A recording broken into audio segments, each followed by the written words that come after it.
Hey there, everybody. It is me, Alex, and today I want to give a generalized guideline on what makes a bad card, an okay card, and a good card in Magic the Gathering. And this is a very generalized guide just because there are very, intricate moments for certain card abilities, certain mana costs, things of that nature that you have to decide for yourself. But these are overall general rules of how to analyze and determine whether or not a card is good. Now, the first thing that is of importance is when determining a creature, if a creature is worthwhile to take. As an example, right here, this is the Bog Stomper. It's a colorless, 2 black, and it's a 6/5. Now, the normal rule of thumb with creatures is that it needs to have a 1-to-1 ratio of cost to stats. So, as an example, because it has 6 mana, it should have 6/6 for the stats, especially if there's no ability attached to it. If there are abilities attached to the monster, that's when the stats, the generalized stats, adjust accordingly. Usually, it requires, they have a lower attack, but as a whole, if it doesn't maintain a 1-to-1 ratio on the stats to the mana cost, it's generally a bad card. This is generally a bad card. It's only useful in very specific combos and situations, based on the mana cost, based on how much power it has. Since, there's some black cards that, you can sacrifice it to do, 6 damage directly to an opponent because he has 6 strength. Now, this is something that's more of a, is an okay card. Druid of the Cowl. This one costs, 2 mana. It's a 1/3, and you can tap it for an additional green mana. Now, the reason why it is an okay card is that there's a cheaper card that's available, called the Lolinar Druids. I always mispronounce it, but elves, I meant to say. And it costs 1 green mana. It's a 1/1 creature. You can tap it for a green mana. That's just super useful, and it's most of the time creatures are going to get killed anyways. So if you have a fast way to get your mana out, it's a good card. But the reason why this one works as a okay card is that it costs 2 mana. It's a 1/3, so it kind of follows that 1-to-1 ratio on mana cost of you know being a 2/2 for 2 mana. The stats are just roughly shifted over a little bit to the right, for a 1-to-3. So it loses a power in order to gain an ability, and that ability is actually very useful. You're able to summon or cast more spells, things of that nature. It makes it towards worthwhile to have. It's not the best card, but it's okay. And if you were constructing the deck, that wouldn't be a bad choice. Now, this is one where it's kind of just almost a, checks the boxes of abilities. And it's a rare card. And most Magic decks, rare cards are beyond obscene with what they can do. And that's where advanced strategies come into play. Is some of the rare cards are what? This is 3 cards put into one. It's this is, I mean, how can I, make a determination of this is the best card or not? And this is the aggressive mammoth. Now, this one is an 8/8 monster for 6 mana. Now, it costs 3 green, and so the penalty is that you're more likely to not have exactly 3 forests on the field. Just 3 green mana as a whole. So that's sort of the penalty of why you have higher stats. It's still really high, so it checks the boxes on that 1-to-1 formula.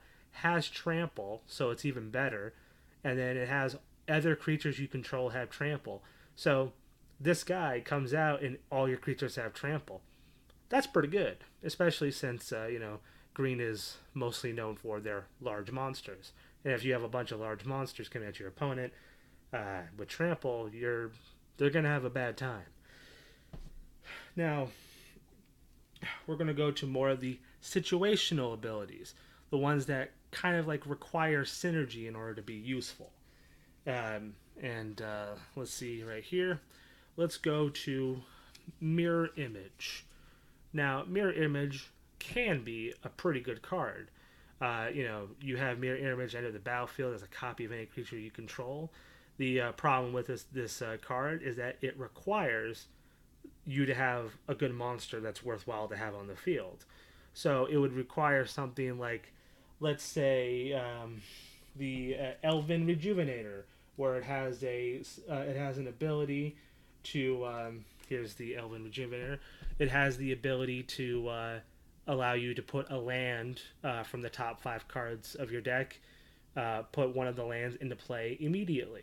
So, if I copy that ability because it enters the battlefield, uh, you know, that's a good combo. That could be worthwhile having in a blue green deck.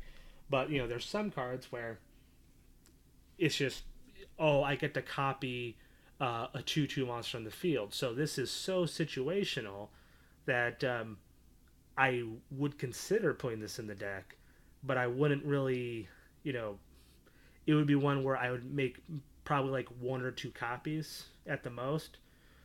So that for the level of consistency. Because one of the other factors that is not fully mentioned, even in the quick reference guide, is that most Magic the Gathering games last about 6 to 8 turns. So you have to have a level of consistency across all your cards to where on 6 to 8 turns you are likely to win. And so having something like Highland Games where it's a 2/1 for 2 mana, so it doesn't yet quite fit that 1-to-1 ratio, and then has an ability of when it dies you gain 2 life. It's kind of useful, kind of not, because when you're gaining life, um, you're often just stalling when you gain life, and it can be only really useful against like a burn deck, but like this requires the monster to die, so it's dependent on your opponent either attacking you and you this block or something like that. It's just not reliable. So it makes it to where it's not really worth having. Low stats, not really reliable. And yeah, it's just moments like that, where you have to see like what the ability does, and does it make it better for you to play it over spending your mana like just bring out a creature. Like look at the top 3 cards of your library, put one of them in your hand, and the rest on the bottom of your library in any order. That's known as scrying. This one costs 2 mana. It's a little bit on the expensive side, but you get to skip the next 3 turns of your drawing phase, and that's what makes it so useful because you could have drawn 3 lands, and if you draw 3 lands in the first in those 6 to 8 turns, you might have probably killed yourself. You probably would have got. You're probably going to lose, just due to how high you know. You're probably not going to cast something that costs that much mana in order to bring it out. So overall, like those are the just some of the general ideas. Um, like this one's a pretty good one. Creatures you control get +1 attack and gain indestructible. So they can't die through normal means of taking damage. That's a very good one, especially since it's an instant. So like this one would be worth having like in a creature deck. Makes it very hard to beat you. Uh, so it's the versatility that you have to really be careful about. Like one last example of this Rabid Bite. It costs 2 mana. It requires you to be to have a strong monster. And since this is a green card, you're probably going to have a strong monster show up. And it's a sorcery, so it can only be played in your turn. Target creature you control deals damage equal to its power to target creature you don't control. That's a very useful card. Um, it's very versatile, especially for the deck that it belongs to. But it may not work out in a white weenie deck, as an example, because more than likely you're going to have like 2/2s on the field and maybe like a 4/4, and doing 4 damage to a creature you don't control may not be enough to make this, worthwhile. But like For me, I'm summoning 6/6 monsters, you know. So if I'm doing 6 damage, I'll probably just nuke something out of the sky without any like real issues. And it also makes it useful for defending against flyers, which is a general weakness of green monsters. So it's like I said, it's about the versatility. There's certain things that you should tick the boxes for that should meet requirements, such as like the stats and what have you. But there's the small subtle things of like how reliable will this be for me if I play it, and also off the assumption of I'm not going to last that long in this game, so I need to have enough redundancy, enough copies of this particular card in order to make it worthwhile. So hopefully that was of some help for you, and see you on the battlefield.